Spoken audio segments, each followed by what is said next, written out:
Hello everybody and welcome to another episode of Bibles on the Bench, the only show on the internet where we take a series of Bibles and examine them and find out which ones are true. As always, we have the 1984 edition of the New World Translation by the Jehovah's Witnesses, the very Bible I used when I used to be a Jehovah's Witness. And we have the more modern version, the 2013 edition of the Holy Scriptures by the Jehovah's Witnesses. We also have the Gideon's Bible, otherwise known as the American Standard Version. We have the English Standard Version, the New International Version, and last but not least, the Jerusalem Bible. Now, you may have watched around the internet or heard that the Jehovah's Witnesses in Russia are coming under ban. Now, to understand the current Russian ban on Jehovah's Witnesses, we need to look back on the past and understand why and when Jehovah's Witnesses were banned, and what they continue to do to put themselves in that position. In this video, we will focus on 3 countries that banned Jehovah's Witnesses in the past and why. These 3 countries include Canada, Germany, and Russia. Now we will travel back in time and examine the bans of the past. World War I, 1914 to 1918. Now here's some questions to consider on this topic. Why does a country decide to ban a cult, a religion, a sect? And what unique things do those certain sects, cults, or religions do to merit a ban on their activities that the other mainstream religions do not do? So in theory, what was World War I? Well, World War I was a war that was fought for king and country. Countries that entered the war represented their king and their country on the battlefield. Now, whatever country won was viewed as a superior country. Therefore, it was considered treason for any able-bodied man to refuse military service. What was the stand of the International Bible Students, or as they were later to be known as Jehovah's Witnesses, that caused them to fall under the ban? And who instigated the initial call to action on the part of Jehovah's Witnesses to merit them that ban? Now, I happen to have this book, which is called Mankind's Search for God, which was produced by the Watchtower Bible and Tract Society when I was a Jehovah's Witness in the 1990s. Charles Taze Russell, in 1879, decided to start his own Bible printing press, known as the Watchtower Bible and Tract Society. Now, Charles Taze Russell and a group of his followers started the International Bible Students Association. Now, the interesting thing is that when we get into World War I, the Bible students at this point, through their Bible studies with Charles Taze Russell, came to reject Christendom's teachings of a mysterious most holy Trinity, an inherent immortal human soul, and eternal torment in hellfire. They also rejected the need for a separate seminary-trained clergy class. They wanted to return to the humble origins of Christianity with spiritually qualified elders to lead the congregations without thought of a salary or remuneration.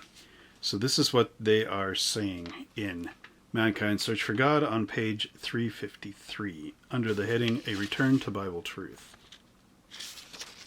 Now, interestingly enough, Charles Taze Russell passed away in 1916 at the age of 64, October 31st. This is under Tests and Changes. Now, 1916. this is interesting because Jehovah's Witnesses were started in the United States of America. Now, by this time, they had started to spread out in this preaching work worldwide. This included America, Canada, and many other countries. Now, what's interesting about this is when Charles Taze Russell was alive, I know they didn't really agree on fighting in the war, but I do believe that they could join and take jobs such as in the Medicare or medical corps and these sort of things. But what's interesting is, in 1916, when Charles Taze Russell passes away, it says here, in 1916, at the age of 64, Charles Taze Russell died suddenly in the course of a preaching tour across the United States. Now, what would happen to the Bible students? Would they fold up as if they were followers of a mere man? Now, the Watchtower wants to put the emphasis that they are led by God's organization, like directly by God. How would they face a test of World War I, in which slaughter in the United States would soon be involved? The United States entered World War I in 1917. Okay. Now, what is interesting here is in January 1917, Joseph F. Rutherford, a lawyer and a keen student of the Bible, was elected as the second president of the Watchtower Society. 1917 is when Rutherford gets elected as president of the Watchtower Bible and Tract Society.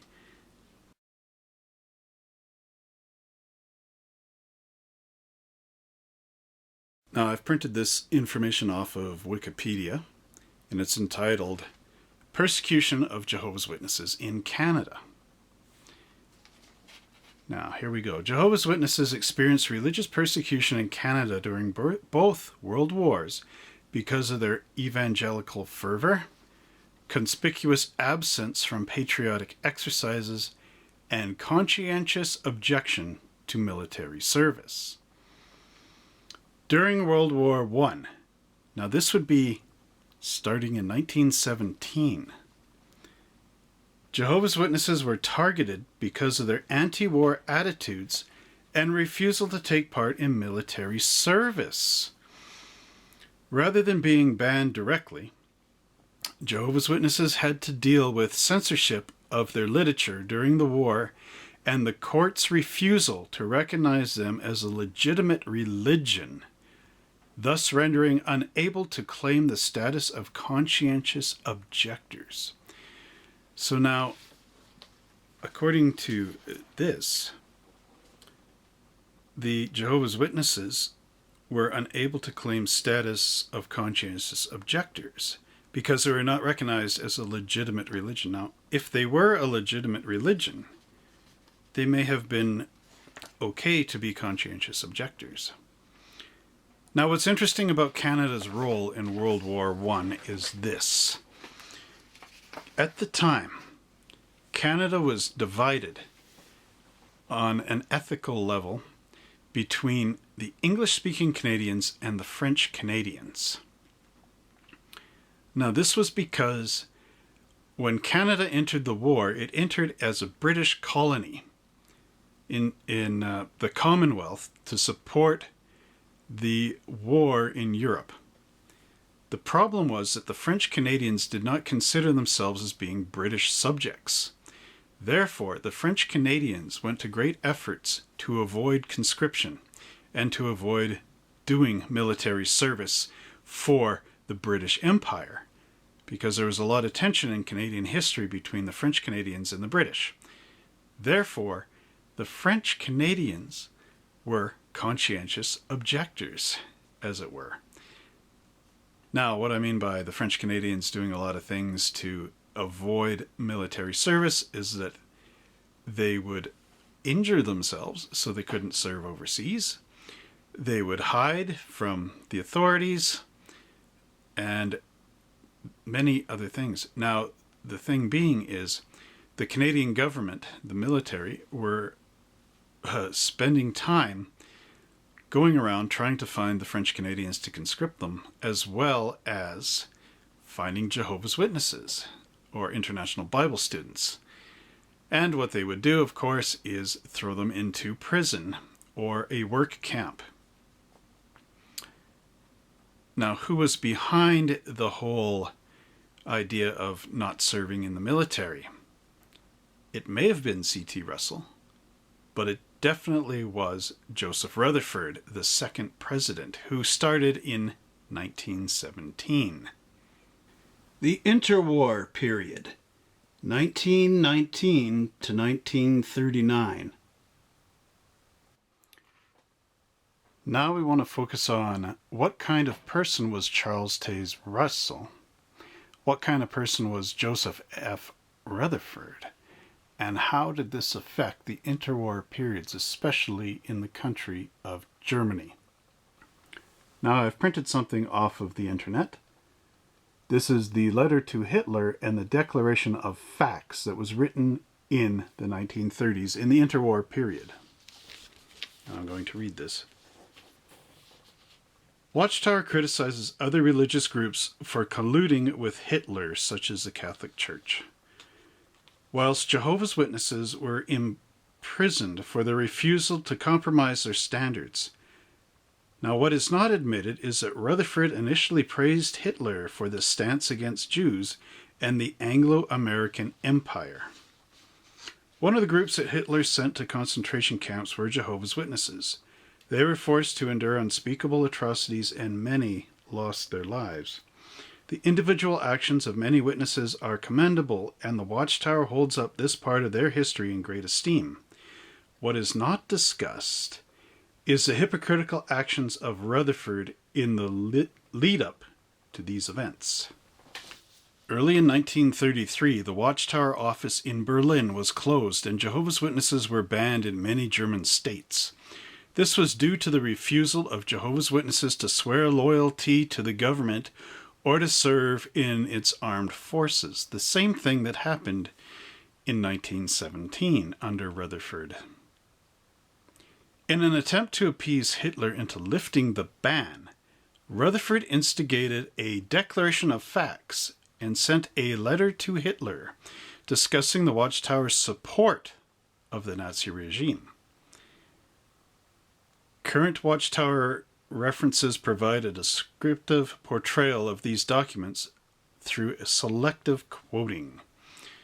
The Proclaimer's book mentions that Rutherford wrote a letter to Hitler under the context of facing Nazi oppression, in which the Watchtower Society is made to sound as if they were firmly against the Nazi regime. Now, this is what the Proclaimer's book said. Therefore, on June 25th, 1933, a declaration regarding their ministry and its objectives was adopted by Jehovah's Witnesses at an assembly in Berlin. Copies were sent to all the high government officials, and millions more were distributed to the public. Nevertheless, in July 1933, the courts refused to grant a hearing for relief. Early the following year, a personal letter regarding the situation was written by J.F. Rutherford to Adolf Hitler and delivered to him by special messenger. Then the entire worldwide brotherhood went into action. On Sunday morning, October 7th, 1934, at 9 o'clock, every group of witnesses in Germany assembled. They prayed for Jehovah's guidance and blessing. Now, see if this sounds very similar to the modern actions that are going on right now with the Jehovah's Witness letter writing campaign to Russia. Similar. Then each group, this is back in 34, then each group sent a letter to German government officials declaring their firm determination to keep on serving Jehovah's Witnesses, Proclaimers of God's Kingdom, page 693. Getting back to the article, it is quite surprising to find the opposite is true, which can be identified when reading the contents of Rutherford's 1933 letter to Hitler and the Declaration of Facts. Letter to Hitler. Now, this is where it gets interesting here. The difference between the two presidents of the Watchtower Society up to that point. C.T. Russell, founder of the Watchtower, was a Zionist and sympathetic to the Jews as part of modern-day fulfillment of Bible prophecy. So he believed that the Jews were part of the whole Bible fulfillment and prophecy. Now, Rutherford initially continued such support, but changed by the 1930s to a bigoted anti-Semitic stance. Now, this is what he wrote. Be it known once and for all that those profiteering, conscientious, selfish men who call themselves Jews and who control the greater portion of the finances of the world and the business of the world will never be the rulers in this new earth. God would not risk such selfish men with such an important position. The Golden Age, 1927, February 23rd, page 343. To continue Rutherford's other anti-Semitic thoughts, the Jews were evicted from Palestine and their house left unto them desolate because they rejected Jesus Christ, the beloved and anointed King of Jehovah. To this day, the Jews have not repented of this wrongful act committed by their forefathers. In 1917, the Balfour Declaration, sponsored by the heathen government of Satan's organization, came forth, recognized the Jews, and bestowed upon them great favors. The Jews have received more attention at their hands than they really deserved. This was written in Vindication, book number 2, 1932, on page 257 and 258. Now back to the paragraph. During the time of Rutherford, witnesses became known as a religion of hate, due to the Watchtower's tirade of insults against other churches and governments.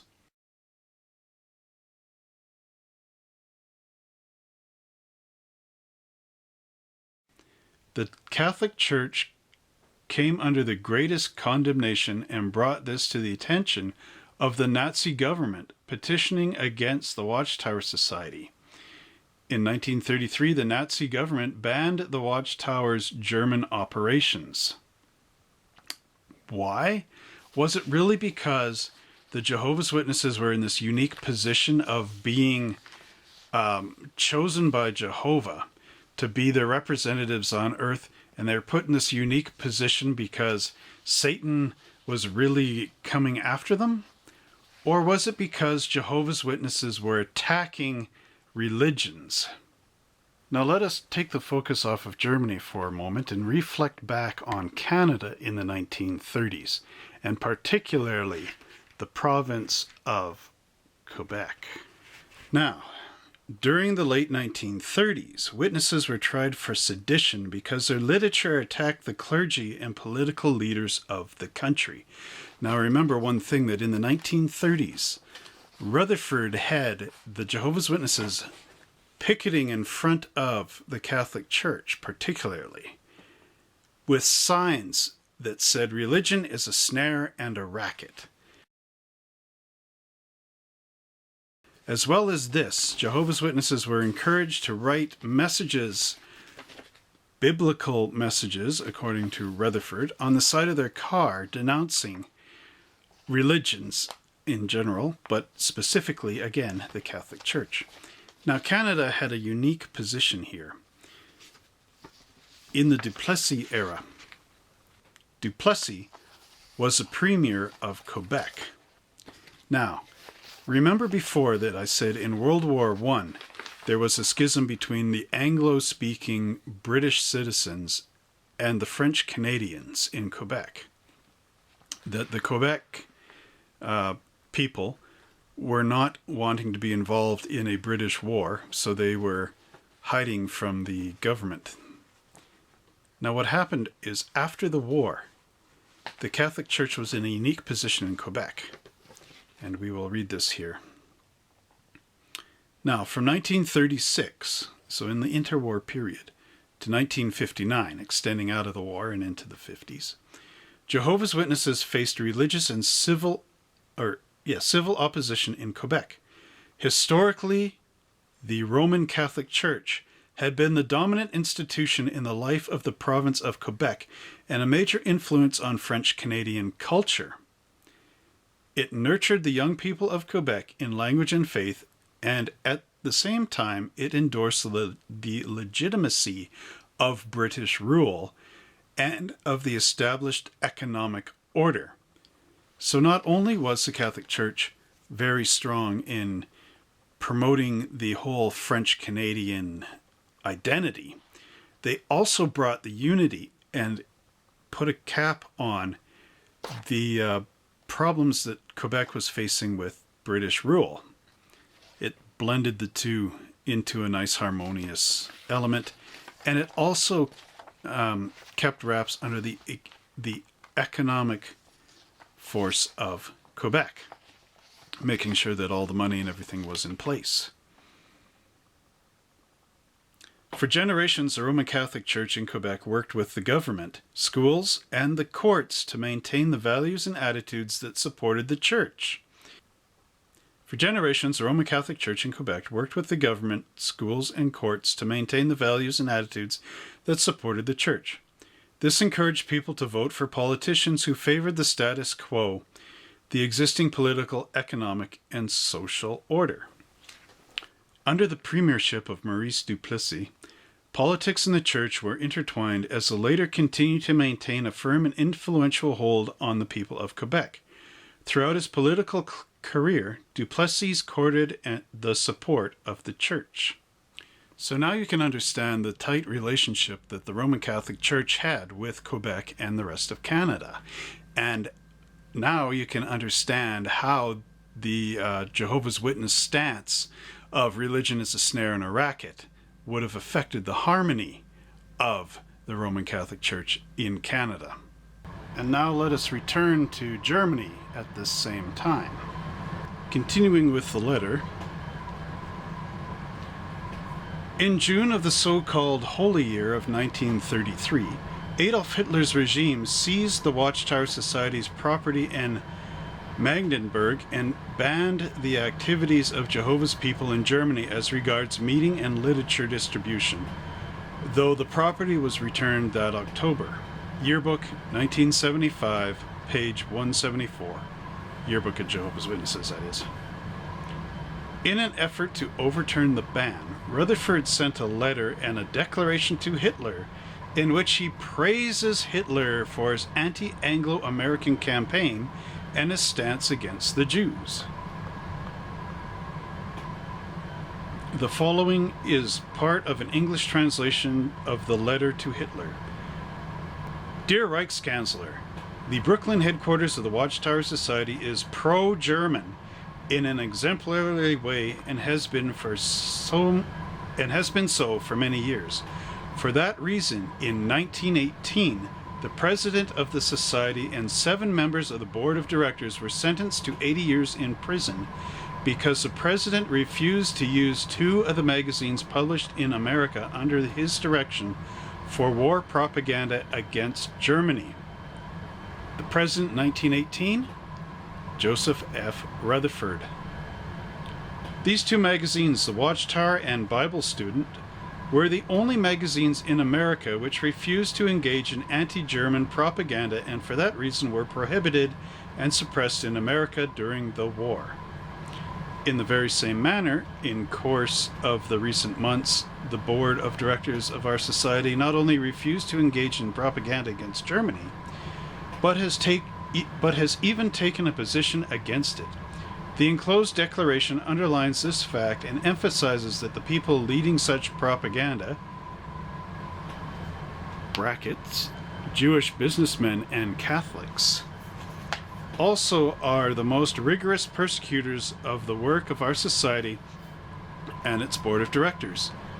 This and other statements of the declaration are meant to repudiate the slanderous accusation that Bible researchers are supported by the Jews. The conference of 5,000 delegates also noted as is expressed in the Declaration, that the Bible researchers of Germany are fighting for the very same high ethical goals and ideals which also the national government of the German Reich proclaimed, respecting the relationship of humans to God, namely honesty of the created being toward its creator.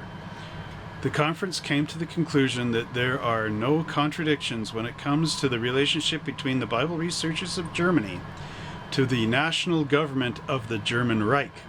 To the contrary, referring to the purely religious and unpolitical goals and efforts of the Bible researchers, it can be said that these are in full agreement with the identical goals of the national government of the German Reich. We are looking forward to your kind approval, which we hope to receive soon, and want to assure our highest respect to you, Honorable Mr. Reichskanzler. Yours faithfully, Watchtower Bible and Tract Society, Mandingberg. The letter mentions Hitler's just principles, quoting from section 24 of Das Programm der NSDAP, the Nazis' platform of the National Socialistic German Workers' Party. Rutherford further compromised Watchtower principles,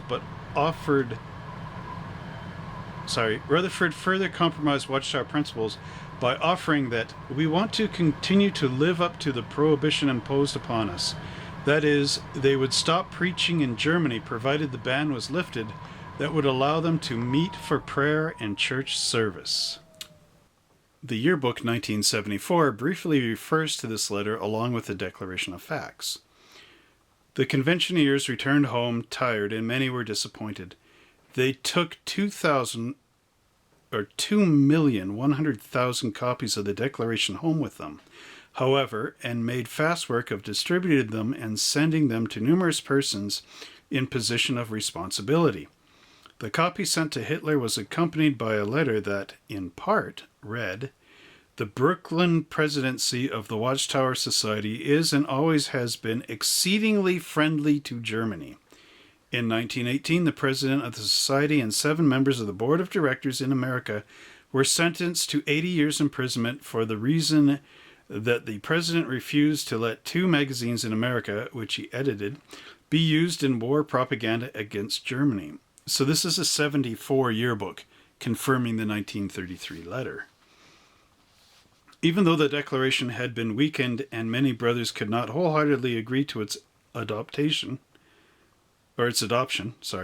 yet the government was enraged and started a wave of persecution against those who had distributed it. Yearbook 1974, page 111. Back to the paragraph.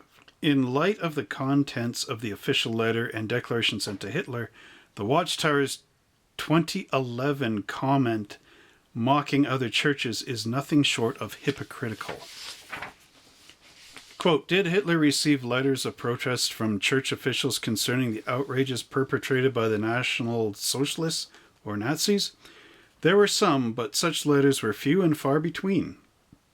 In the Moscow archives, however, Eberle found a file containing a number of letters sent to Hitler by Jehovah's Witnesses from different parts of Germany, protesting against the conduct of the Nazis."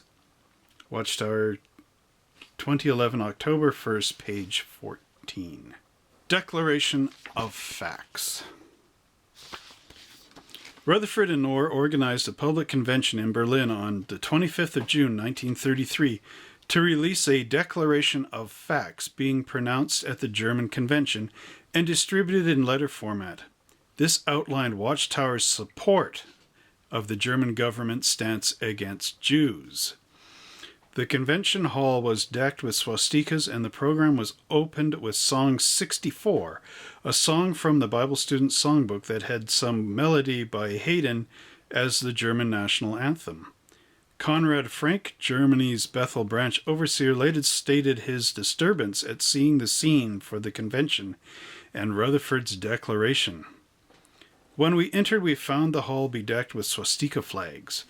But not only that, when the meeting started, it was begun with a song that we had not sung for years, especially not in Germany, because of the melody of Deutschland, Deutschland über alles. Can you imagine how we felt? Many could not join in the singing. It was as though their throats were throttled. What kind of leaders did we have who brought us into such dangers, and the danger of faltering under these circumstances, instead of helping and supporting us, so that we could take a fearless stand against Nazism? Translation of Conrad Frank's speech from Jehovah's Witnesses in the Third Reich, Penton, page 25. The Declaration of Facts was reprinted in the Yearbook 1934. It went on in part to state, "It is falsely charged by our enemies that we have received financial support for our work from the Jews. Nothing is farther from the truth. Up to this hour there has never been the slightest bit of money contributed to our work by Jews. We are the faithful followers of Christ Jesus and believe upon him as the Savior of the world, whereas the Jews entirely reject Jesus Christ and emphatically deny that he is the Savior of the world sent of God for man's good. This of itself should be sufficient proof to show that we receive no support from the Jews, and that therefore the charges against us are maliciously false and could proceed only from Satan, our great enemy. The greatest and the most oppressive empire on the earth is the Anglo-American Empire. By that is meant the British Empire, of which the United States of America forms a part. It has been the commercial Jews of the British American Empire that have built up and carried on big business as a means of exploiting and oppressing the peoples of many nations. This fact particularly applies to the cities of London and New York, the stronghold of big business. This fact is so manifest in America that there is a proverb concerning the city of New York which says, "The Jews own it, the Irish Catholics rule it, and the Americans pay the bills." The present government of Germany has declared emphatically against big business oppressors and in opposition to the wrongful religious influence in the political affairs of the nations. Such is exactly our position.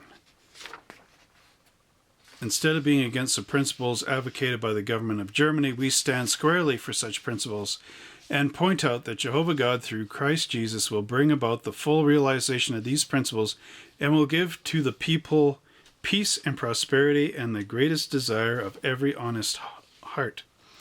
A careful examination of our books and literature will disclose the fact that the very high ideals held and promulgated by the present national government are set forth in and endorsed and strongly emphasized in our publications, and show that Jehovah God will see to it that these high ideals in due time will be attained by all persons who love righteousness.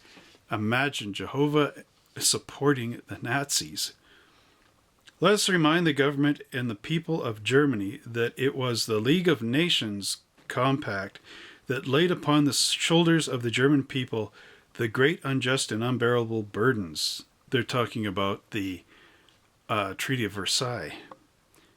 That the League of Nations compact was not brought forth by the friends of Germany. Yearbook 1934, page 134 to 138, English edition. And here it shows scans of that yearbook. Rutherford's letter and declaration were an effort to appease Hitler, but to no avail. Too little, too late. With Rutherford's efforts at appeasing Hitler into lifting the Watchtower ban not achieving its aims, Rutherford instead started to antagonize Hitler through his publications. Rutherford, double-sided coin.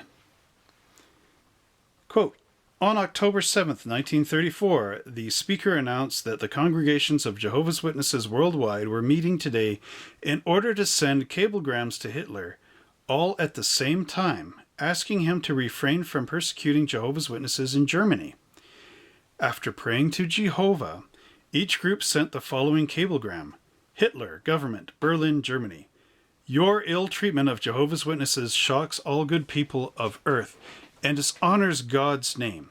Refrain from further persecuting Jehovah's Witnesses. Otherwise, God will destroy you and your national party. Yearbook 1975, page 174. God will destroy you. Rutherford sent another letter to Hitler, this time threatening Hitler with the punishment of God if the ban on witnesses was not lifted. Quote, "You may successfully resist any and all men, but you cannot successfully resist Jehovah God." So now Jehovah does not support the Nazi government, according to Rutherford. "I demand that you give order to all officials and servants of your government that Jehovah's Witnesses in Germany be permitted to peaceably assemble and without hindrance worship God. If by the 24th day of March 1934, imagine an ultimatum from Rutherford to Hitler, if by the 24th day of March 1934 there is no response to this earnest demand and nothing done by your government to grant the relief of the aforesaid Jehovah's Witnesses in Germany, then God's people in other countries will begin the publication throughout the nations of the earth of the facts concerning Germany's wrongful treatment of Christian people there. And having delivered the testimony, we will submit our case and leave it to Jehovah God by and through Christ Jesus to administer the punishment of the guilty ones in his own good way. Permit me to remind you that Jehovah warns that no one shall oppress his anointed."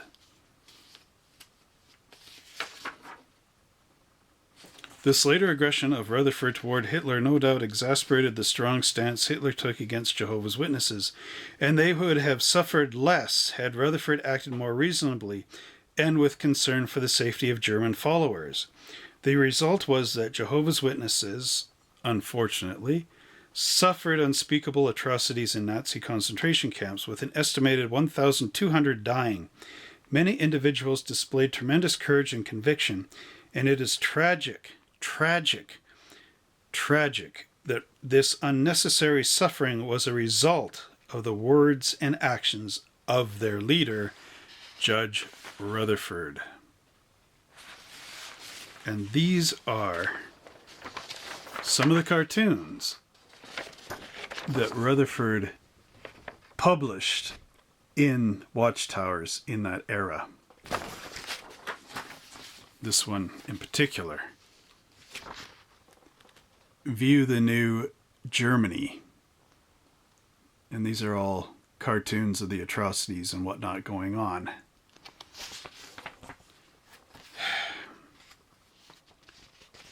Watchtower justification. An Awake in 1995 makes it appear that Nazi opposition was because witnesses did not support Nazi ideologies, concluding, quote, "The Nazis did not intend to tolerate any refusal to support their ideology." Awake, 1995, August 22nd, page 7.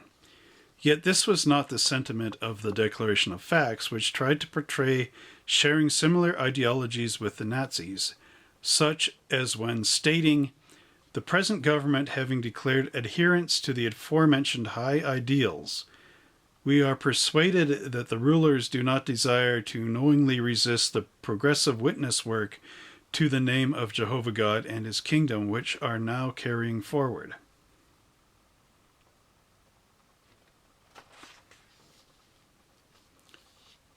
In 1943, the Swiss Watchtower branch sent another Declaration of Facts requesting leniency for witnesses. This dishonestly stated, "We expressly state that our association neither commands nor recommends, nor in any other way suggests acting against military orders. Questions of that sort are dealt with neither by our congregations nor in the Society's published literature. We have at no time presumed and at no time shall do so, to view the performance of military duty as laid down by your statutes as an offense against the principles and aspirations of the Association of Jehovah's Witnesses." The information covered above is discussed in greater detail by M. James Penton in Jehovah's Witnesses, Anti-Semitism and the Third Reich, the Watchtower Society's Attempted Compromise with Nazism. See also Jehovah's Witnesses in the Third Reich by M. James Penton, University of Toronto Press, 2004. A seeming response to Penton's article was provided by the Awake in 1998. I leave it up to the reader to assess whether the Watchtower correctly presents the intention of the Rutherford and his documents to Hitler. Quote, concerned about the rising tension in Germany, Joseph F. Rutherford, then president of the Watchtower Society, together with the German branch office manager Paul Blazerit,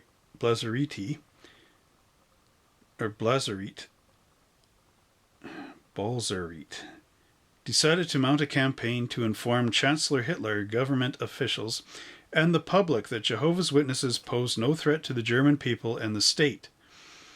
Rutherford evidently believed that Hitler was unaware of the attacks against Jehovah's Witnesses, or that he had been misinformed by religious elements regarding the witnesses. Therefore, the Mandenburg office arranged a convention to make use of the German citizens' right of petition. On short notice, Jehovah's Witnesses from all over Germany were invited to the Wilmersdorfer Tennishallen in Berlin on June 25, 1933. About 5,000 delegates were expected. Despite the hostile atmosphere, more than 7,000 courageously attended. The delegates adopted a resolution entitled Declaration of Facts. This document protested the restrictions that had been put on the work of the witnesses. It made a clear statement of their position and denied charges of seditious links with political causes of any sort. It stated, we are wrongfully charged before the ruling powers of this government. We do respectfully ask the rulers of the nation and the people to give a fair and impartial consideration to the statement of facts here made. This is what they're claiming. The Awake in 1998. Quote, we have no fight with any persons or religious teachers, but we must call attention to the fact that it is generally those who claim to represent God and Christ Jesus who are in fact our persecutors and who misrepresented us before the government. Some now hold that the 1933 Berlin Convention and the Declaration of Facts were attempts on the part of prominent witnesses to show support for the Nazi government and its hatred of the Jews. But their assertions are not true. They are based on misinformation and on misinterpretation of the facts. So again, Rutherford outrightly wrote that letter, and the modern Jehovah's Witnesses in 1998 are denying all this stuff. By means of the declaration, the witnesses strongly denied accusations of financial involvement or political ties with Jews. Thus, the document stated, it is falsely charged by our enemies that we have received financial support for our work from the Jews. Nothing is farther from the truth. Up to this hour, there has never been the slightest bit of money contributed to our work by Jews. Having mentioned money, the declaration went on to denounce unfair practices of big business. It said it has been the commercial Jews of the British American Empire that have built up and carried on big business as a means of exploiting and oppressing the peoples of many nations. Now, this is how they back out of this in 1998.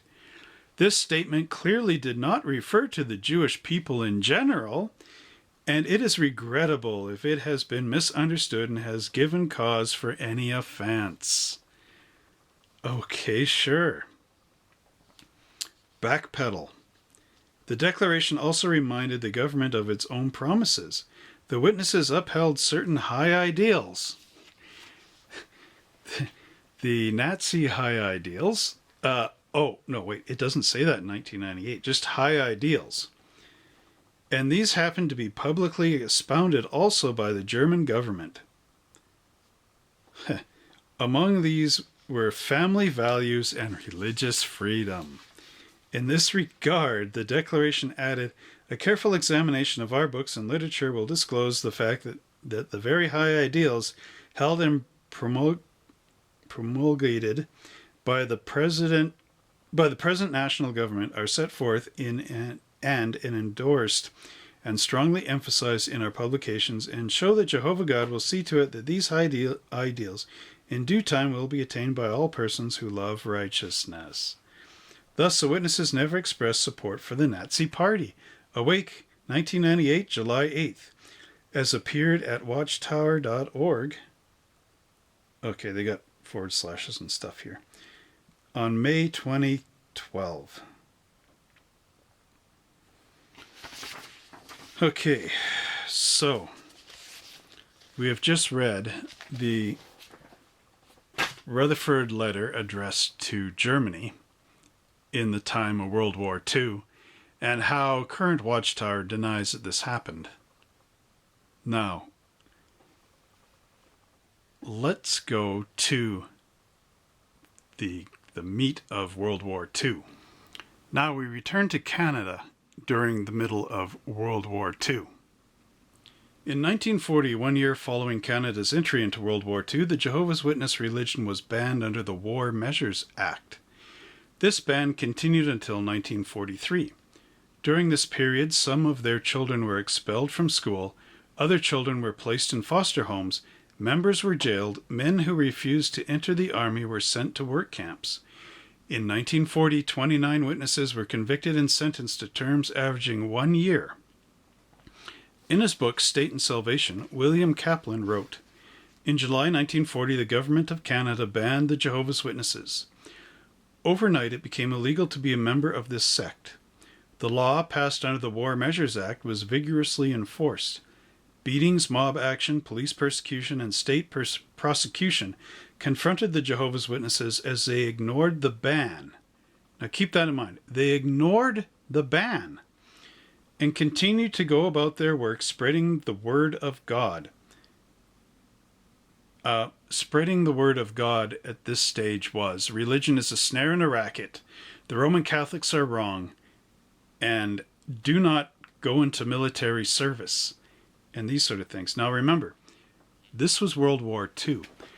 The War Measures Act was put in place to protect the citizens of Canada during that time period.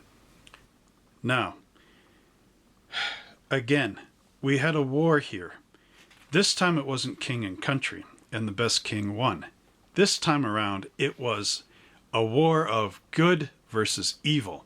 The ideologies of the Axis powers, which were Germany, Japan, and Italy, as well as some of the other countries, were in direct opposition of the freedom of the Allies, which was United States, Canada, Britain, France, and other countries. Now, the Axis powers had moved across and started invading all sorts of countries, starting with Poland, the declaration of war, 1939, Manchuria in the Asian countries, 1934, and, of course, Mussolini going into Ethiopia. The thing was, this was a war of good versus evil, with the Axis powers versus the Allies. Now, to stand against the war in World War II, to make a stand as a conscientious objector, and those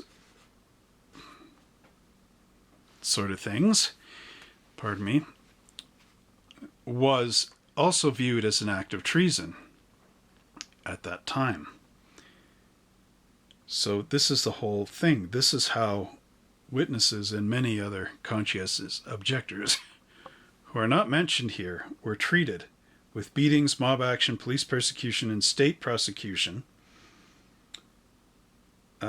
The struggle was bitter indeed. Jehovah's Witness children who refused to sing the national anthem and salute the flag during patriotic exercises in public schools were often expelled from class, and in a few cases removed from their parents' care and placed in foster homes and juvenile detention centers. Men of military service age who refused to fight spent the war trying to get out of alternative camp services established across Canada for conscientious objectors. Jehovah's Witnesses spent a good deal of time in the courts during the war years. They challenged government policies with which they disagreed and were arrested in the hundreds and charged with being members of an illegal group. Why illegal? Because again, they ignored the ban. And this was all backed up by Rutherford, who instigated all this persecution. And again, this treatment, this ideology of Rutherford, not to salute the flag or get involved in military or or whatever political things, and to insult and attack the Catholic Church, as well as the governments of the countries, again got Jehovah's Witnesses into a lot of hot water. Going back to Germany, many witnesses were persecuted because, again, they did not Heil Hitler or salute the flag. Now, not saying that, I agree with Hitler's ideologies or anything, but again, think of it. He put lives at risk that were probably not necessarily needed to be put at risk, only to support, again, this ideology of his to go against governments and against religion. Now, one thing that makes Jehovah's Witnesses unique in Germany under that horrible persecution they went through is this. About 10,000 witnesses were imprisoned, including 2,000 sent to concentration camps where they were identified by purple triangles. As many as 12,000 died, including 250 who were executed. Interestingly enough, unlike the unfortunate Jews, who were definitely declared by Germany as, well, not declared, but definitely persecuted by Germany at that time. Definitely put into the camps with no way out just because they were Jewish people, which is unfortunate. The Jehovah's Witnesses had a choice. From 1935, this is even just a year after Hitler had, after Rutherford had insulted Hitler and made Hitler, well, not really made Hitler, but, further drove the animosity between the Jehovah's Witnesses and Hitler into a deeper realm. 1935, the following year, Gestapo officers offered members, Bible student members, Jehovah's Witnesses, a document to sign indicating renouncement of their faith, submission to state authority, and support of the German military. There's the difference. Jehovah's Witnesses did not need to be in the camps. However, because Rutherford had pushed this ideology of his so much, the Jehovah's Witnesses decided that they should be in the camps because it was Jehovah's will to be in the camps.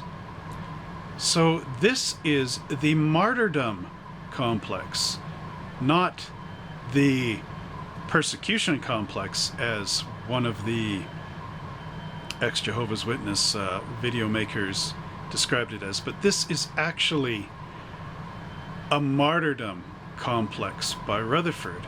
He set the Jehovah's Witnesses, his own, faithful followers, as pawns in this political ideology of his, or anti-political ideology, I guess you'd say.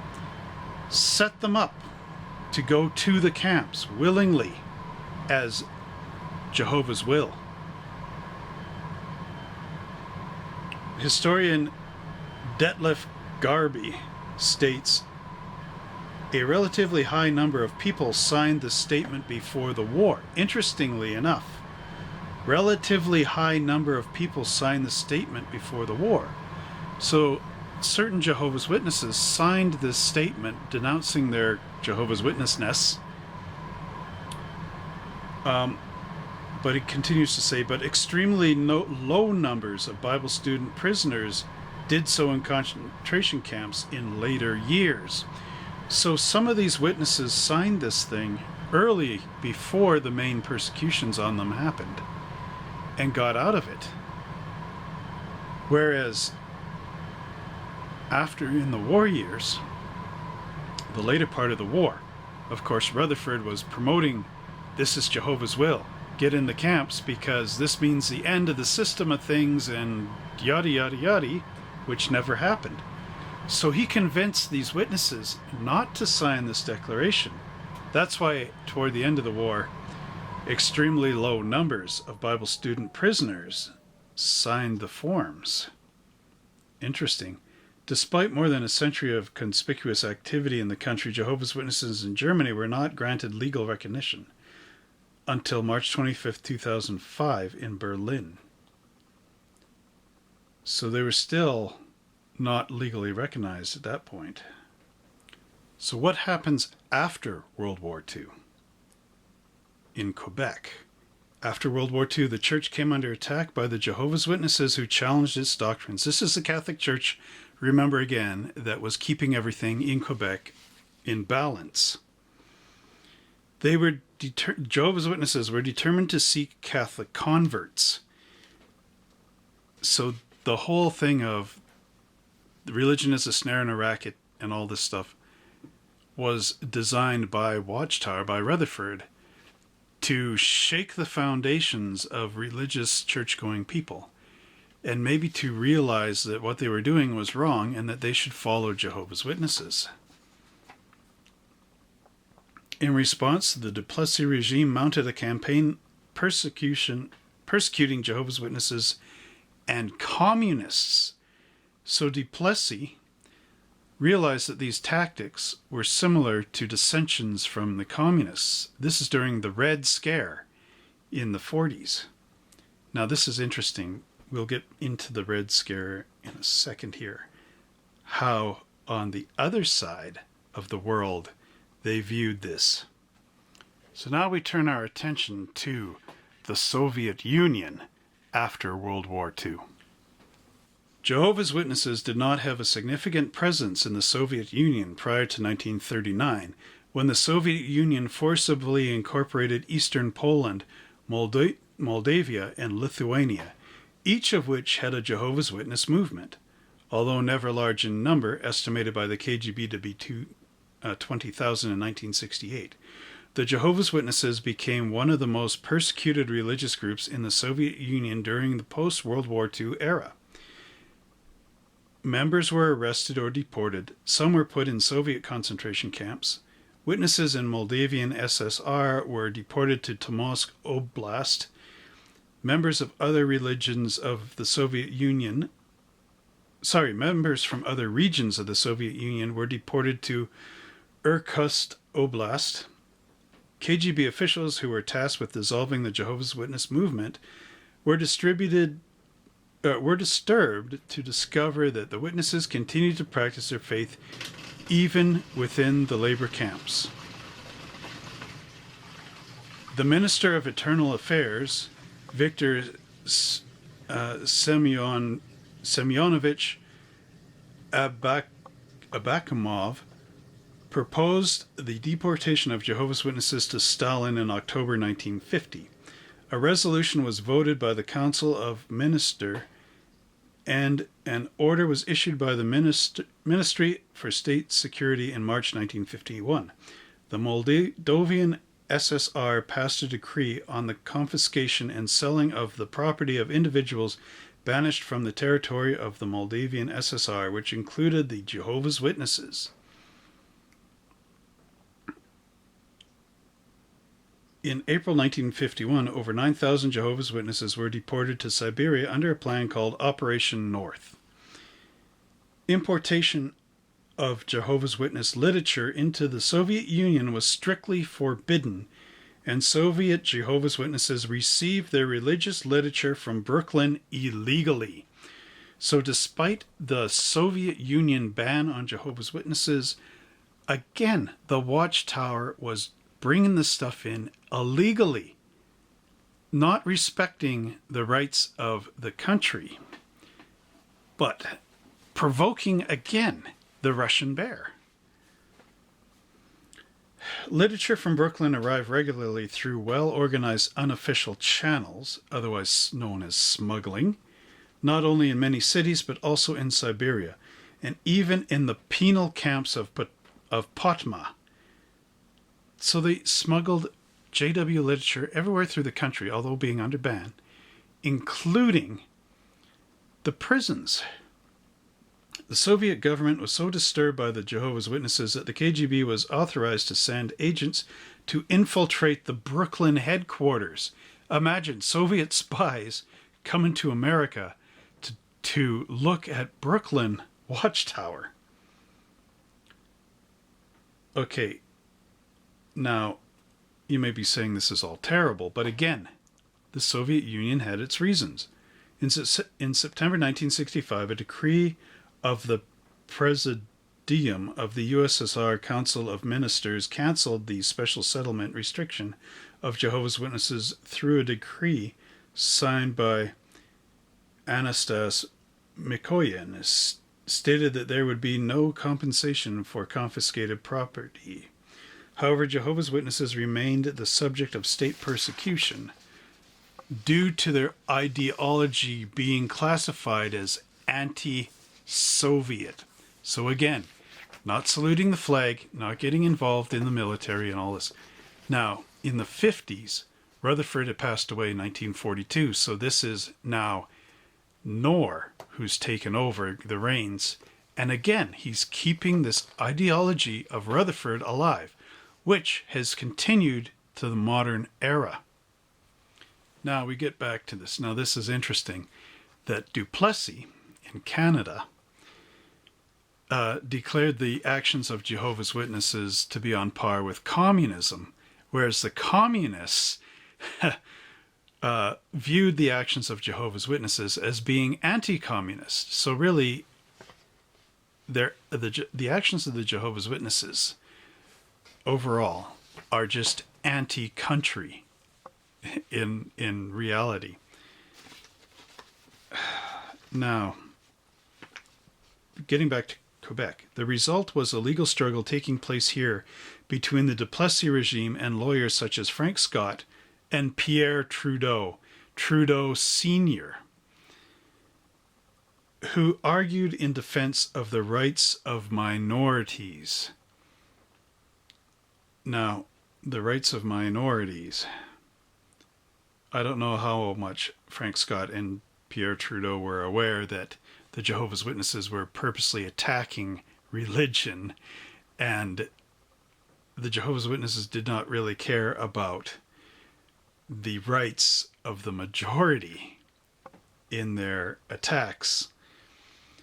Now, the clash between the Jehovah's Witnesses and the church became an issue of the competing ideas of freedom and speech and the freedom of religion. But again, remember, Jehovah's Witnesses are not a religion. They are a sect or even a cult. In fact, they're a sect of the Seventh-day Adventist thinking.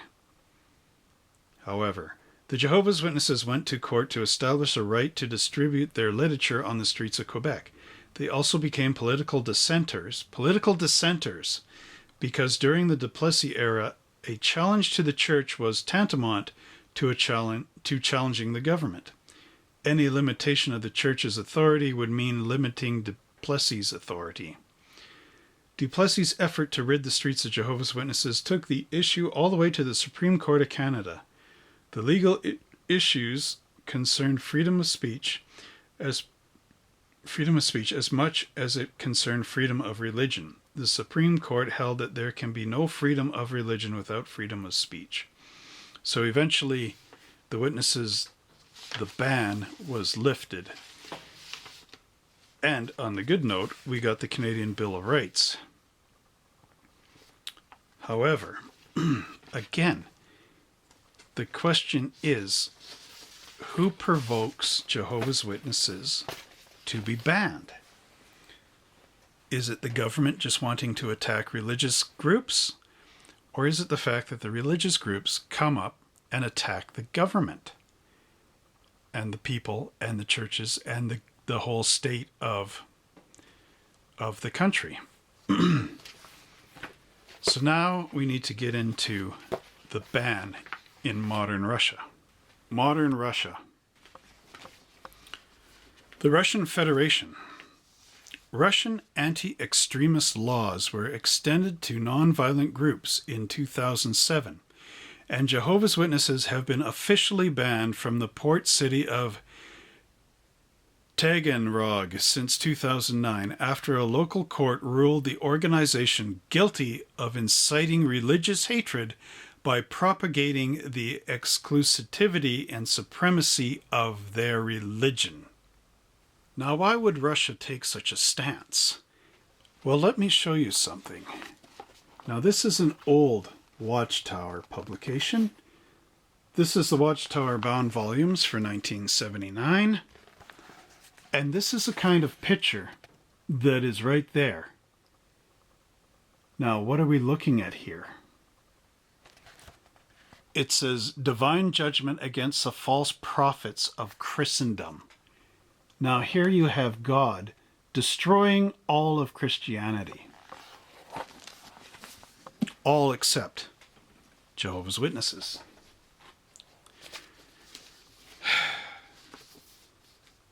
Now, can you understand why this local court ruled the organization of Jehovah's Witnesses guilty of inciting religious hatred by propagating the exclusivity and supremacy of their religion?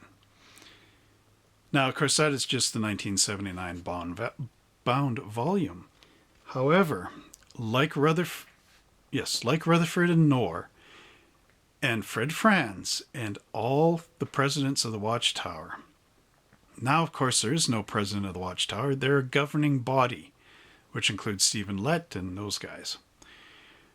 The thing is, they're still continuing with this ideology of Rutherford that it's us against them. The martyrdom complex again. And using the Jehovah's Witnesses as poor pawns in what they're doing. This is why the Russian government is viewing this as extremist. On December 8th, 2009, the Supreme Court of Russia upheld the ruling of the lower courts which pronounced 34 pieces of Jehovah's Witness literature extremist, including their magazine, The Watchtower, like that 79 edition there, in the Russian language. Jehovah's Witnesses claim that this ruling affirms a misapplication of the federal law on anti-extremism. The ruling upheld the confiscation of property of Jehovah's Witnesses and Taganrog, and may set a precedent for similar cases in other areas of Russia, as well as placing literature of Jehovah's Witnesses on a list of literature unacceptable throughout Russia. The chairman of the presiding committee of the Administrative Center of Jehovah's Witnesses in Russia, Valery Kalin, said, "I am very concerned that this decision will open a new era of opposition against Jehovah's Witnesses, whose right to meet in peace, to access religious literature, and to share the Christian hope contained in the Gospels is more and more limited." Now, wait a minute. The Christian hope contained in the Gospels, Matthew, Mark, Luke, and John, is very, very different to the gospel that the Jehovah's Witnesses preach. The Jehovah's Witness gospel is preaching the end of the world. The only people that survive the end of the world are Jehovah's Witnesses, and all other religions and people that do not want to subscribe to the Jehovah's Witnesses are going to be cut off in Armageddon. And even, this is so extreme in their thinking, they even believe that a lot of them will be cut off in Armageddon as well for not being faithful and loyal to Jehovah, or even having a doubt at that most important time. Getting back to the article here.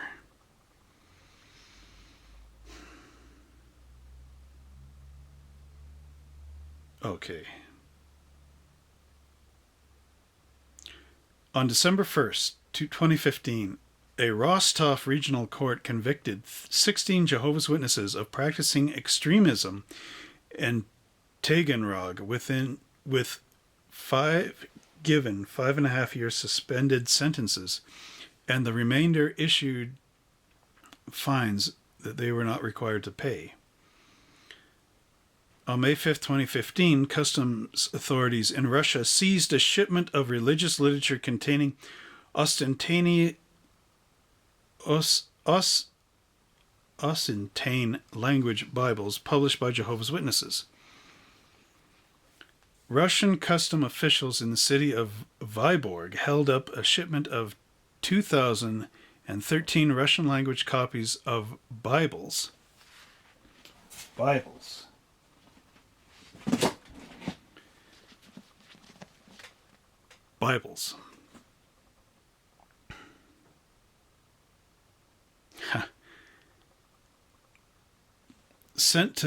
sent them to an expert to study the Bibles to determine whether they contained extremist language, and impounded the rest of the shipment. Now again, like in the Soviet Union era, Brooklyn is again ignoring the country of Russia and having this stuff smuggled in illegally under ban. They keep poking and provoking the governments.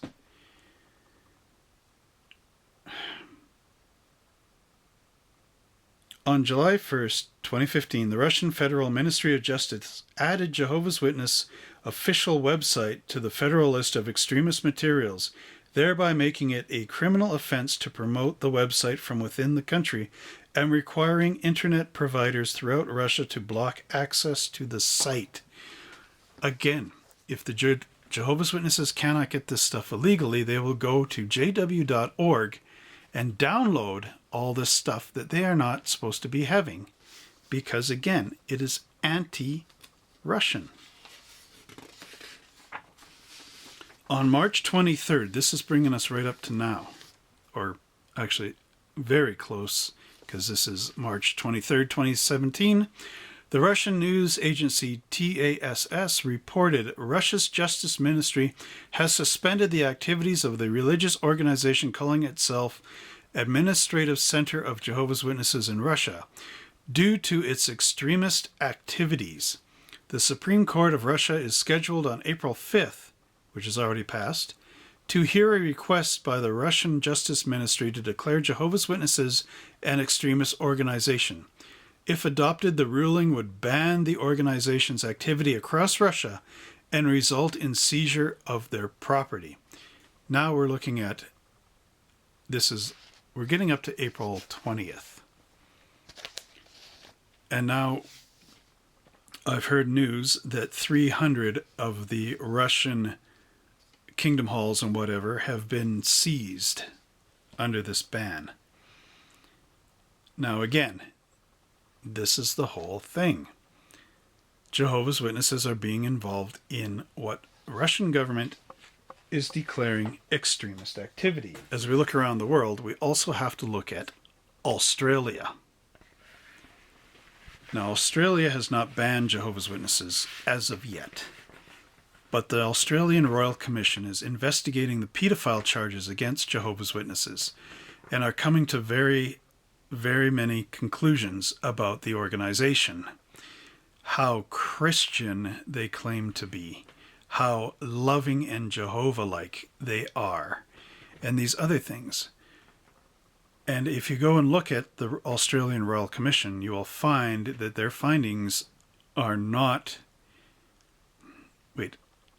They're finding that the findings of the Royal Australian Commission prove that Jehovah's Witnesses do not have Jehovah's loving spirit behind them.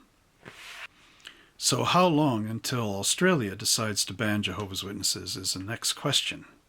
Again, we must reflect back as to who actually is behind the Jehovah's Witness ban. Is it in fact the governments, or is it the Jehovah's Witnesses themselves with their actions? All this ideology of us versus them that's introduced by Judge Rutherford is still promoted, and still 100 years later, over 100 years from the founding of Watchtower, this ideology is still being put through. And the pawns of the matter are the Jehovah's Witnesses, not the governing body, but the regular Jehovah's Witnesses under those of the governing body. We're talking about the regular lay Jehovah's Witness who is out on the street, believing that this is God's word and God's kingdom, and standing by the literature cart, coming to your doors, and all these things, under the assumption that this is the truth and this is the right thing to do. The very ones at the top are maneuvering these people around so that they are being persecuted by the governments.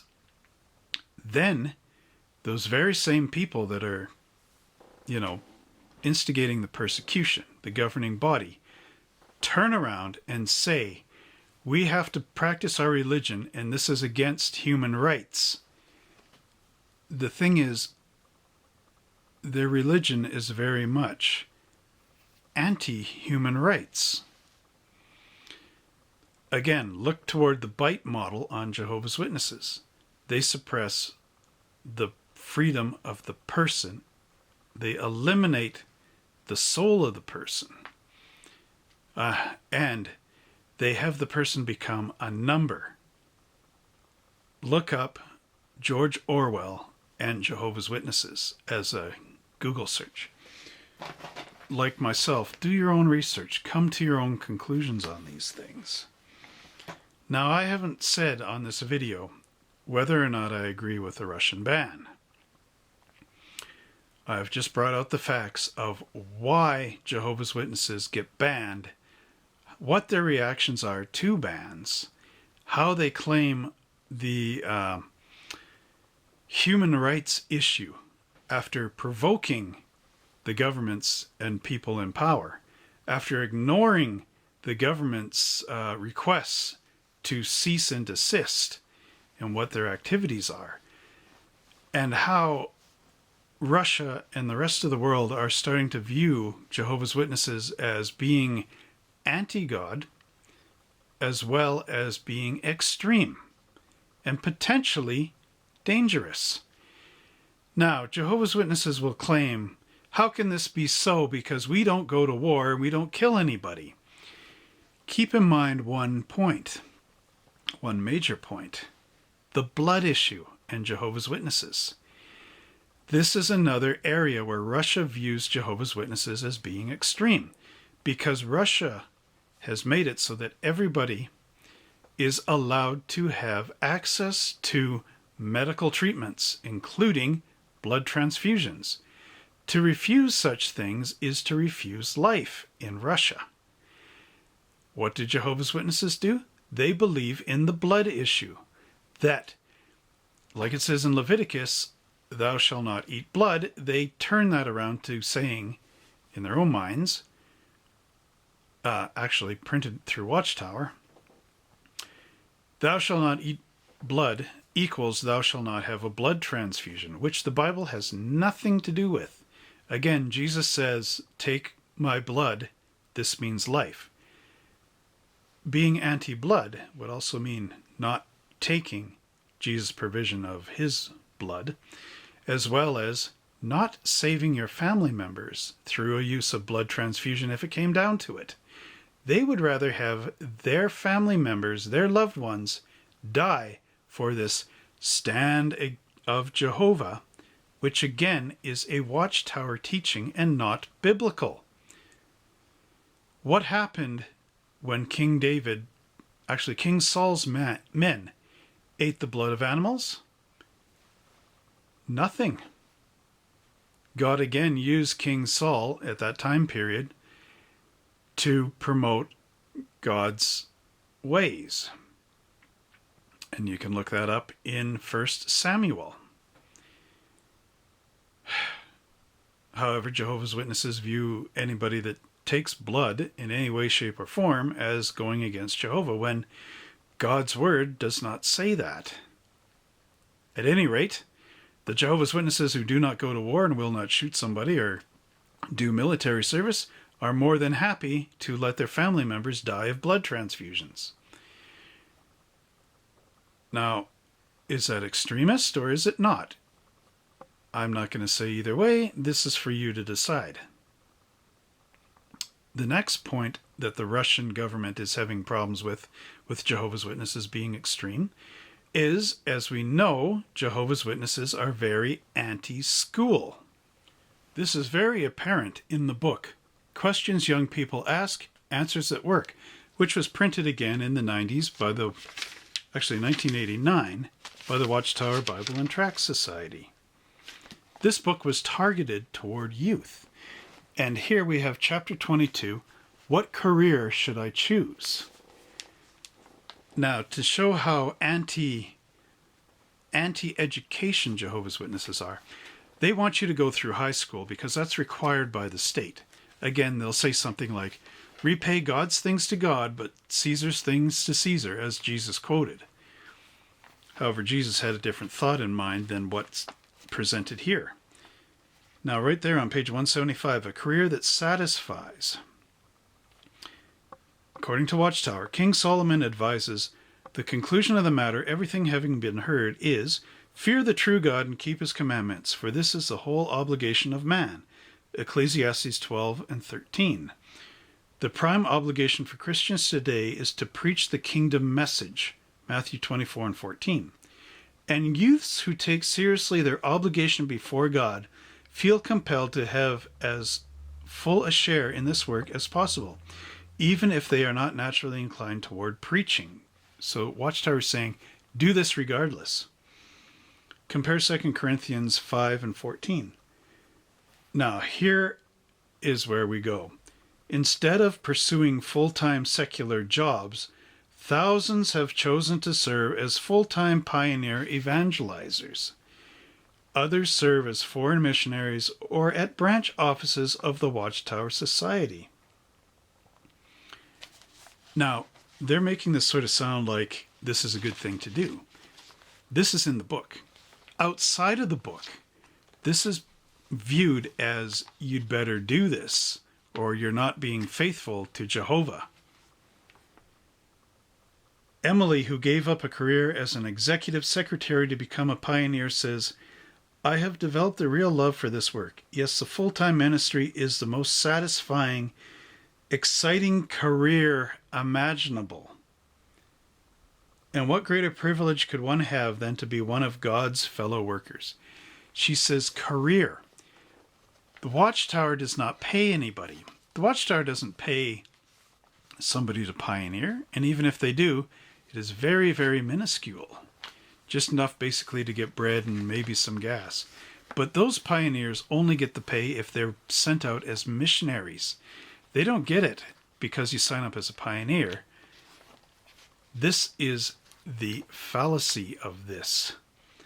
Again, instead of being a doctor, a lawyer, medical professional, or something that could contribute to society as a whole, even to the Watchtower Society, they would rather have you be a full-time student of the Bible.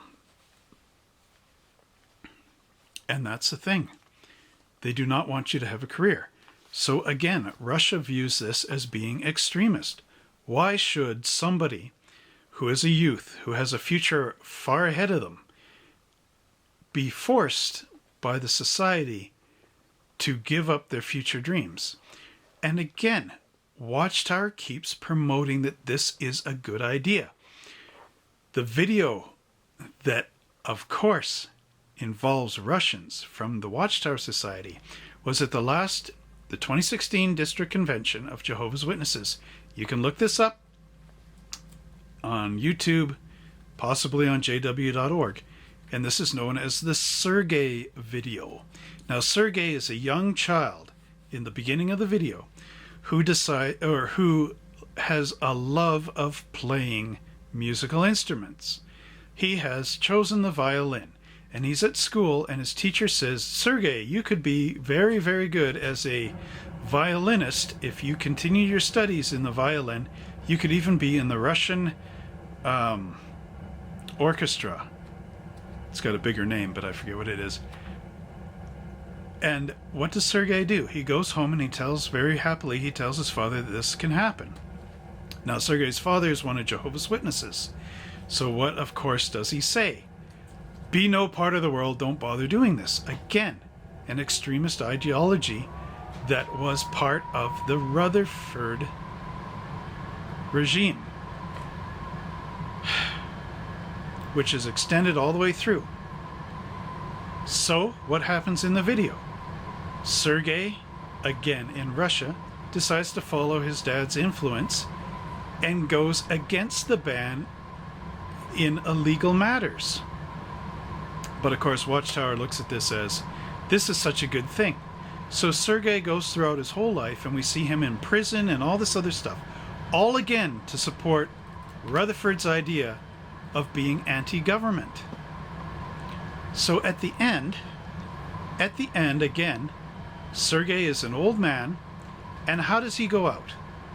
Does he go out faithfully serving Jehovah and all this other stuff? Well, in a way, because again, it's the Jehovah's Witness ideology. How does it end for Sergei?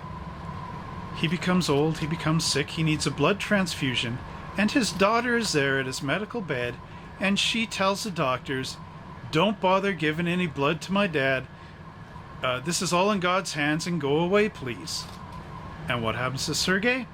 Not only does he get his rights taken away to become something in society, his dreams of the violin, but also his very life.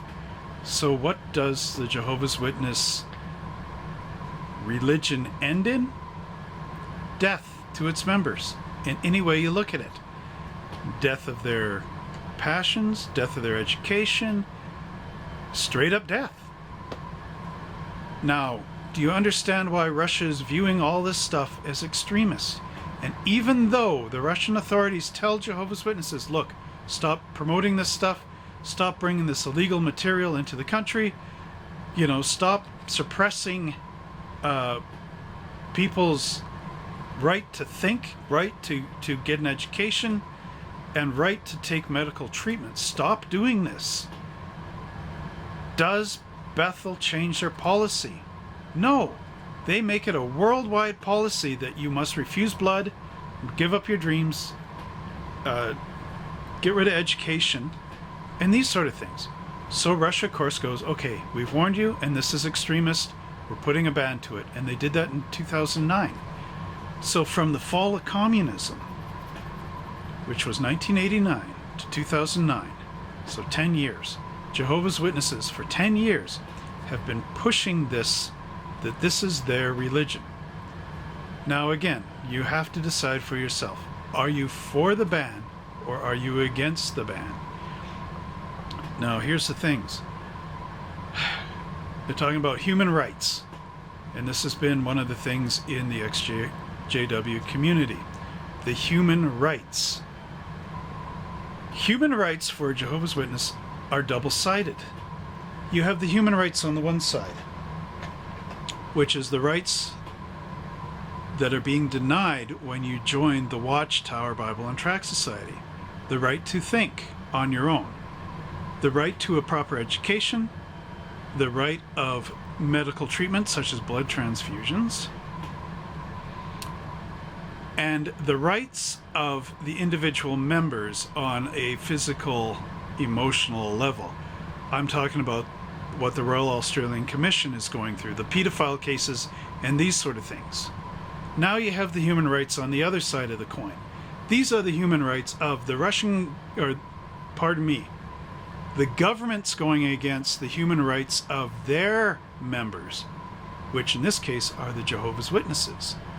The ill treatment of members under the government, again, pertaining in this case to Jehovah's Witnesses. So this is the mob violence, concentration camps, and all this other stuff that was prominent in previous bans. We don't know what the Russians are going to do in this ban. Probably throw Jehovah's Witnesses into jail.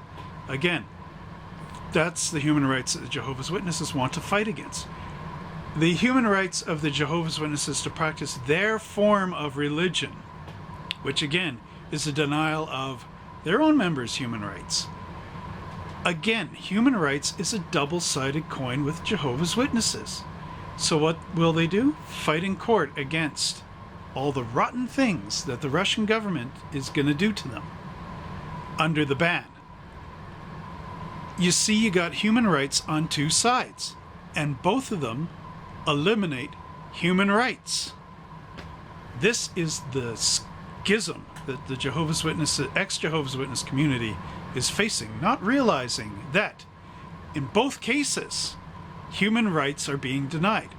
Jehovah's Witnesses are denying the human rights of their own members, and the Russian government is going to deny the human rights of what they ban as, or view as extremists, which are, in this case, the Jehovah's Witnesses.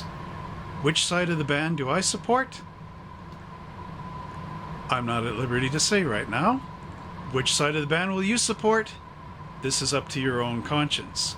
But keep in mind, what this video was about, the reasons why Jehovah's Witnesses fall under ban, who instigates the ban initially, who responds to the ban, and what banning means overall. So now, with all this being said, it's up to your own conscience to choose how you want to feel. But remember, one thing about all this is your opinion, right or wrong, depending on who agrees with it. Now, I know there's been a certain member of the XJW community who wrote a flowchart saying, if you believe this way, and that is black and white, if you believe this way for the ban, then you're a good person. If you believe this way for the ban, then you need to seek professional help. Now, this is rather uncalled for because, again, like I say, you have human rights on one side and human rights on the other.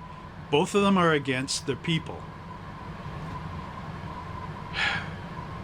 You cannot choose so black and white as to if you're right or if you're wrong based on somebody's opinion, because this is your individual opinion, as my stance on the ban is my personal opinion. Who really is the power behind what is banned and what is not? Again, the conflict isn't between us as witnesses or ex-JWs, lay witnesses, the regular people that are going door to door with the carts, or the ex-JW community in their what's going on as a schism, which really, it's crazy to be separated in the ex-JW community because, again, this is based on opinion. Who is right and who is wrong does not fit into play here, because the powers that have the power in this ban are the governing body or the organization of Jehovah's Witnesses and the Russian government. These are the two heads that are butting in this ban. What Putin is going to decide for his country is entirely up to Putin. It is not up to us as, ex-Jehovah's Witnesses. It is not up to the letter-writing campaign that was instigated by, again, Watchtower Bible and Tract Society for Jehovah's Witnesses to join into. None of that has a play. This is all the Russian government under Putin.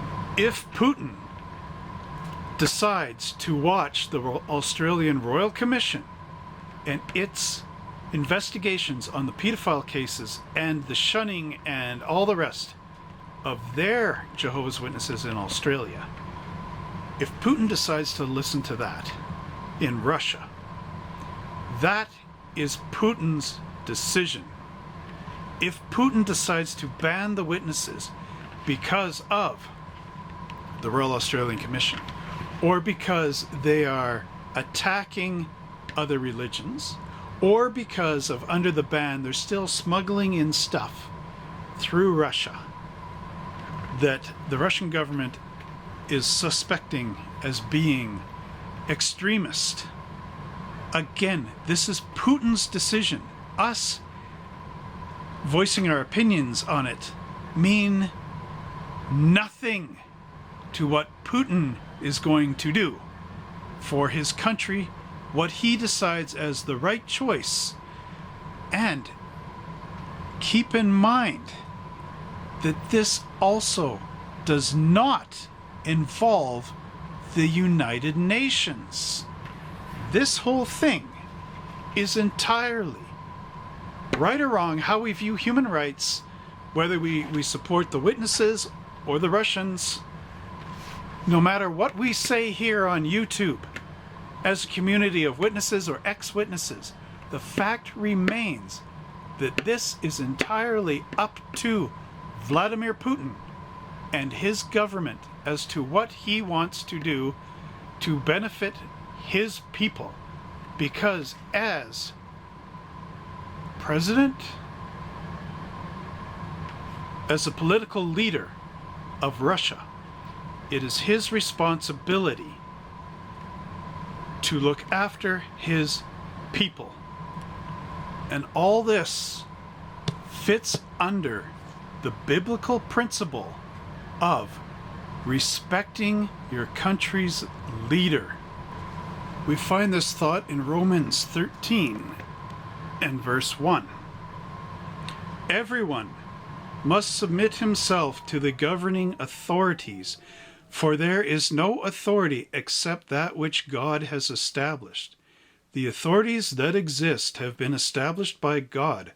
Consequently, he who rebels against the authority is rebelling against what God has instituted, and those who do so will bring judgment on themselves. For rulers hold no terror for those who do right, but for those who do wrong.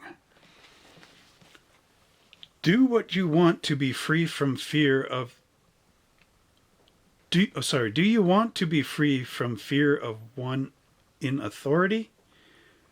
Then do what is right, and he will commend you, for he is God's servant to do you good.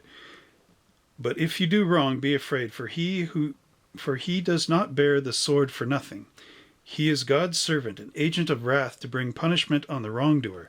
Therefore, it is necessary to submit to the authorities, not only because of possible punishment, but also because of conscience. This is also why you pay taxes, for the authorities are God's servants, who give their full time to governing. Give everyone what you owe him. If you owe taxes, pay taxes. If revenue, then revenue. If respect, then respect. If honor, then honor. Is it honorable for Jehovah's Witnesses to know that Russia has set a law against them bringing in this literature that they view extremist? Is it respect? Well, the Jehovah's Witnesses show that they do not respect this authority because, again, they're smuggling in something Russia deems as illegal. Henceforth, why Russia wants to ban them. And again, note what 1 Timothy 2 and 1 states about how Christians should view the government.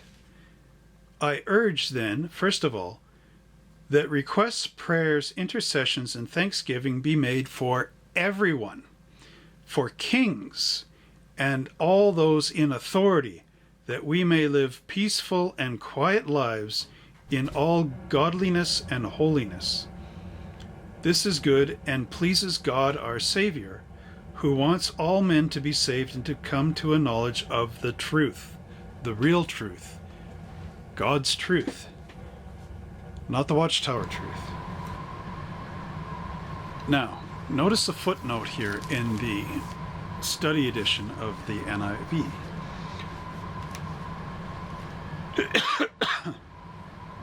Although God is all-powerful and all-knowing, He has chosen to let us help Him change the world through our prayers.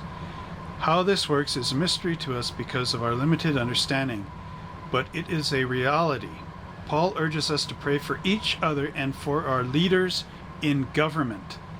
Our earnest prayers will have powerful results. And verse 2 and 2. Paul's command to pray for kings was remarkable, considering that Nero, the Roman emperor, a notoriously cruel leader, was emperor at this time, AD 54 to 68. Now, many of the Jehovah's Witnesses view Putin as being evil, of course, because he wants to put them under ban. And under the ban, witnesses may go to prison. The thing is, look at how the Apostle Paul viewed this. When Paul wrote this letter, persecution was a growing threat to believers. Later, when Nero needed a scapegoat for the great fire that destroyed much of Rome in AD 64, he blamed the Roman Christians so as to take the focus off of himself. Then persecution erupted throughout the Roman Empire. Not only were Christians denied certain privileges in society, some were even publicly butchered, burned, or fed to animals. I heard of a torture in ancient Greece. It was something about a bull. I forget what they called it. the flaming bull or something like this. What it was a great big brass bull that was hinged so you could open it up. What they would do is, if somebody did something really bad to the government or whatever, or they just felt like torturing you, they would stick a person into this brass bull, in the stomach of this bull, and they would close it up and lock it. Then they would move the brass bowl and stick it under a fire. Not a little fire, but an actual fire pit. And the bowl would get red hot and, of course, start steaming out of the nose. Guess what the steam was? It was a person inside boiling to death in this bowl. This is how the Romans treated, well, the Greeks. Maybe it was the Romans too. At any rate, whoever was in that bowl, that's how they were treated. Boiled, butchered, and burned to death. Then it goes on here, 2 and 2. Second perspective here. When our lives are going along peacefully and quietly, it is difficult to remember to pray for those in authority because we often take good government for granted. It's easier to remember to pray when we experience problems, but we should pray for those in authority around the world so that their societies will be conducive to the spread of the gospel, again, to the spread of Christ and his resurrection, and all men shall be saved. Not the Jehovah's Witness gospel of everybody is going to die. And we'll wrap this up with the last little bit. 2 and 4. Both Peter and Paul said that God wants us all to be saved. See 2 Peter 3 and 9. This does not mean that all will be saved, because the Bible makes it clear that many rejected Christ.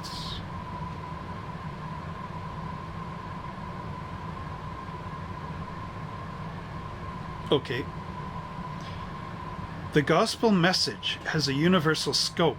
It is not directed only to people of one race, one sex, or one national background. Or let me put it this way, one religious group, aka Jehovah's Witnesses. God loves the whole world and sent his Son to save sinners. Never assume that anyone is outside God's mercy or beyond the reach of his offer of salvation. And again, that is what Putin is putting under the ban. That Jehovah's Witnesses bring out those pictures and that stuff that look like this in all their publications. Every couple of months you'll find End of the World. On JW.org you can look up Revelation and those pictures and things. And of course, JW.org videos saying, you know, if you practice homosexuality, you cannot enter God's kingdom. And all these sort of things. This is where Putin says this is extreme. And again, did Jehovah's Witnesses respect the Russian government? Well, they wouldn't be being banned if they had. So consider those thoughts. Make up your own decisions. And this is Bibles on the Bench. I know this was quite the examination on Jehovah's Witnesses and banning. But again,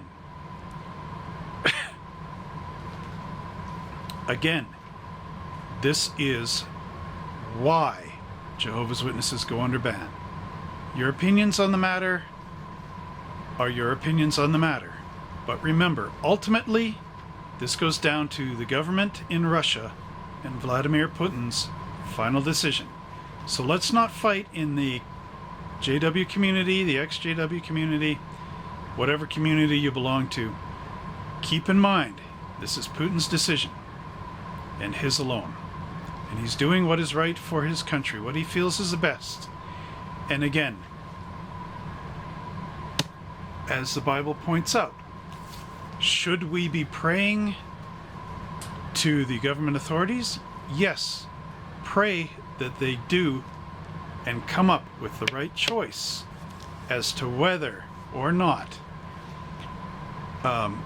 the gospel, the true gospel of Christ and the salvation for mankind is being presented, pray that the Russian authorities and authorities around the world, like Australia, Canada, anywhere where Jehovah's Witnesses are under ban, anywhere where they are free, pray that those governments are making the right choices to promote the gospel and the gospel message that is to be spread throughout the entire world before the end comes. Bible's on the Bench, signing out, giving you a lot to think about. So we'll see you next time.